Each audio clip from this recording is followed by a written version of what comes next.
Hello everyone, welcome to the Redmen TV. I'm Steve Hood. This is the player ranking show. We are going to rank each of the Liverpool players based on your votes on social media after the 2-0 win at Brighton. I'm Steve Hood. For those who were just watching along then, you'll have seen Jamie Cranford over at the board as well. We'll have a discussion based on your votes. Before we do that though, Jay, very quickly, after a very turbulent week for a number of different reasons, off the field, of course, but also on the field in terms of what happened against Leeds, and then a very tough win in the Champions League in the San Siro against Milan. Like, it's worth mentioning, like, that was a difficult game against Brighton, but Liverpool showed a lot of bottle and character there to come through that one. It wasn't an easy game, but again, after a rough week, they've done well there to come away with 3 points. Yeah, loads better.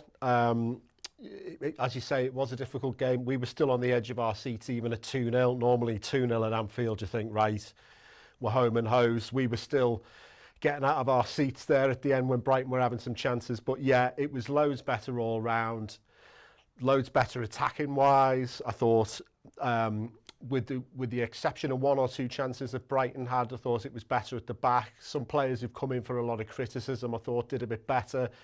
Kerkez, apart from one moment or two, same with Canate. Canate had a couple of stupid moments, but other than that, I thought he was good. The midfield, I thought, was really good. Lots of nice interchange of passing. I mean, Liverpool really on the day could have scored probably 4 or 5. We had some big chances at the end there. Mo coming off the bench, it was all set up for the Hollywood finish with him scoring in front of the Kop in injury time, but he couldn't quite manage it. But yeah, overall, green shoots. I mean, we've been here before after the Villa win and the Real Madrid win, but yeah, definitely something for us to hang our hat on going forward, I think. Absolutely, yeah. We always start the player ranking show with one, a player focus in particular. And to be fair to Liverpool, they had plenty of standout performers. We will rank them all throughout the course of the show. But for this moment, we have to talk about the match winner. Yeah, 2 goals for Hugo Ekitike. 2 goals, Ekitike? Thomas Muller? 2-goal Ekitike. Don't worry about it. We're working on it. We're still workshopping it. 97.8% of our votes for Hugo Ekitike were voted as boss.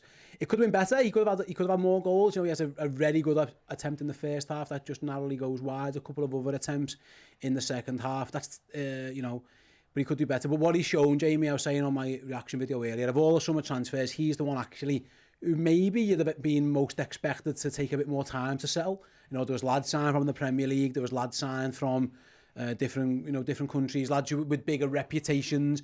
Actually, Hugo Ekitike's come in and settled well, and ultimately, like I say, he goes in at boss, Jay, and he deserves it. He was excellent today. Yeah, I totally agree. Yeah, get him in, boss, Jay. Go on, get him up there. Should we move him? Where is he? There he is. Put him where he belongs. Right up there. Yeah, I think he's been our signing of the season so far. He's been one of the standout performers in what's been an up and down, very much up and down campaign. And God, he didn't half get us off to a good start today. Thumping finish, instinctive finish, buries it. Reminded me of the goal Mo Salah scored in the 7-0 against Man United the other year. So which is a good comparison. But other than that, he's always involved in the game. He gets another few shots off. His pace at points. I mean, he absolutely blitzed past Baleba, who's no slouch himself. He had another great one in the second half where Liverpool were on the break, and he again blitzed past another one of the Brighton defenders there. Really good overall performance. Gets his second goal. I mean, it's a fairly simple finish, really, a header from no more than about 4 yards out. But I've been so encouraged. He was probably the player I had seen the least of the summer signings, so I was a little bit unsure about him. I mean, there's been some other players who've left Frankfurt over the years for big money who haven't quite settled in and hit the heights at their clubs. But yeah, he's been brilliant, and well-deserved man of the match performance today, I think. Absolutely. It's interesting as well, Jay, because whether it's change of formation, it's based on the opposition, or maybe it's a little bit of both, the way Brighton play, whatever. But Liverpool have really struggled to get their number 9 on the ball for, oh my God, the best part of a year and a half now, really. It's never really been something we've done. Actually, Hugo Ekitike, he plays, 78 minutes? I'm just checking here. He touched the ball like 49 times. He gets 7 shots away. He gets obviously 2 of them on target. Both end up in the back of the net. I don't know if it's him coming to link up, because you mentioned earlier, Jay, about him drifting out to the left sometimes, beating his man down the wing, getting involved. But we saw way more of our centre forward than we usually do. He got loads of shots away, some unlucky not to score, some maybe he could have done a little bit better. Provides a difference, but it's nice to see that Liverpool have got a system and have got a style of play, and maybe have got something around them where you can, if you've got an 80-90 million pound centre forward, you can get him the ball, because Liverpool constantly found Ekitike and he didn't let them down when they did. Yeah, I mean, we've all seen those examples of when a striker has not had the best game and they say, oh, he only touched the ball 7 times in one half. And I don't feel like Liverpool have played with that sort of number 9 for a long time. Isak's probably been guilty of that when I've seen him. Saw him the other week at the Sunderland game, very peripheral. He was coming out wide and not really doing much with it. When Ekitike drops wide, he's been doing a lot more with it. He was giving the Brighton right back a torrid time at points. He was dropping deep. He was moving over onto the right-hand side. He was getting involved with little 1-2s with the likes of Mo Salah, Florian Wirtz, a lot of good combinations there. So yeah, he's definitely involved in the game more than we've seen. He's causing a threat. He's beating people. It's just what you want to see. It's kind of really what you want to see from Isak, but he's the one who's been showing it so far. Obviously coming in with a slightly smaller reputation than Isak, and still a big price tag, but a smaller price tag than Isak. He's definitely been the most impressive player, I think, in our forward line so far this season. Absolutely, Jane. It was interesting. I was just, again, looking through some of the stats there. He has 4 dribbles and is successful. That's what I noticed there, actually. Sometimes it's been Liverpool have struggled to get the forwards on the ball. They found Ekitike a couple of times, and he was happy to carry the ball and beat a man. And whether that was to then set up a chance or actually just to get Liverpool out, there were a few times where he just run up the pitch, beat a man, pop it off, and Liverpool are 20, 30 yards up the pitch. I thought that was very impressive of him as well, because, again, the stats when we signed him, I hadn't watched tons of him, where actually he's quite good with the ball at his feet.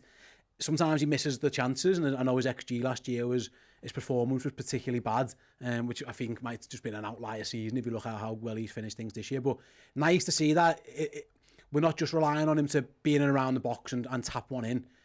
He can get involved in the link-up, and he's pretty good at it as well. He did cause problems for Brighton. Yeah, absolutely. I mean, there was an early example where he takes the ball on the left-hand side. He tries a little trick. It doesn't really come off, and then Brighton win the ball. He doesn't get discouraged by that. He keeps dribbling. He keeps trying to take people on. There was one, again, in the second half where he looked like he'd over-elaborated. He looked like he was taking too long on it, but then he beat one player, he beat the second player. He kept carrying it. Unfortunately, he drags the shot wide. But yeah, it's good to see, especially we've had it with Gakpo and Diaz, maybe sometimes taking too many touches. There were once or twice when I thought, oh no, he's lost the ball there, but then he came out with it, which is really good to see. The highest comparison I can make, I mean, he's nowhere this level yet, but he does remind me a little bit of Thierry Henry in his place, coming off the left-hand side, gliding inside, getting shots off. If you can have anything like the sort of career that Thierry Henry had, then we'll be singing his praises for many years to come. But yeah, very, very encouraging signs from him. Absolutely, like you say, I know Chloe wrote on or said rather on her reaction, Liverpool have got a new superstar. It is kind of feeling that way sometimes, and it's always so exciting when you sign forward players and then they hit the ground running. It doesn't always happen, and like I say, I think Alexander Isak maybe go through this a little bit with injury and lack of pre-season. And that doesn't mean it's terminal. Players can have slow starts and then build themselves into careers. But quite often as well, we've seen lads, Jay, just hit the ground running and just like go nuclear from there. I think of Luis Suarez and Fernando Torres, someone like those type of players. Whereas some players like Roberto Firmino, it took them a little bit of time. Players like Mo Salah, it didn't. They were just in straight away. It does feel like, and again, they are some big names to compare Hugo Ekitike to, and I'm not saying that he's going to be those. I hope he is, but he's off the brakes. I'll pump the brakes on that maybe a little bit. But I think it's fair to say we've all seen, me and yourself, we've been supporting Liverpool for a long time now.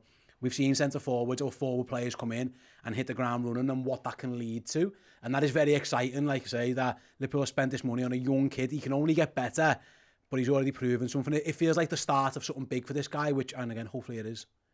Oh yeah, absolutely. I mean, the first time I saw him was the Community Shield against Palace, and he does really well on that day. Hit the ground running since then, and it's a kind of a non-quantifiable thing, but you see him in a red shirt, you see him looking confident, and you think, he looks like a Liverpool player. He looks like the kind of player that can get people off their seats. I mean, the list of names that you've sort of semi-compared him to there, Torres, Suarez, etc., in terms of people who've hit the ground running, you know, it's a lot for him to live up to. And it's going to be interesting to see how it works out with Isak, because obviously I think we'd all pinned our hopes on Isak becoming the number 9, hitting the ground running, scoring in the same way that Ekitike has. That hasn't happened so far. We don't know what's going to happen with Mo Salah, but can Arne Slot work Isak and Ekitike into a winning Liverpool side, or, you know, the manager after Arne Slot, whoever? These guys should be here now for the next 3, 4, 5 seasons. These are the guys that are going to be taking this club forward after Salah goes, whenever that's going to be. So yeah, I think Chloe's right there. We have got a potential Liverpool superstar on our hands. If you can carry on like this, try and get, I don't know, 15, 20 goals in the league, chip in the Champions League, then yeah, definitely he could be somebody that's going to be on the back of shirts of all the kids in the local area.